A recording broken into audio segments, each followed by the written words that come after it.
后续通知，后续通知录下。怎么样？好哦，那这个火灾发生的时间哦，是大概在早上10点40分哦发生哦。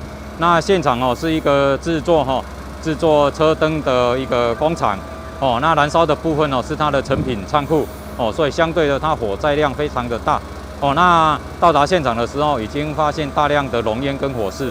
那消防局这边哦，总共出动了43车哦，98名的警消。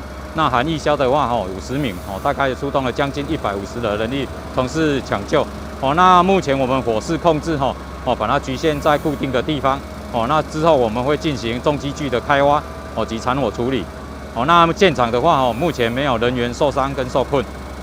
抢救的困难点在哪里？哦，因为这个厂房它是铁皮搭盖了所以消防人员入室抢救的话会有非常高的危险性哦，所以原则上我们才局限火势跟防止燃烧的部分。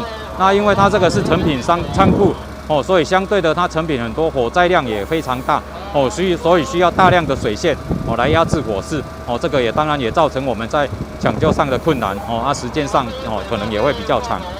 台风过去是风很大，也造成。对，当然这个风的部分它会造成火势的燃烧方向。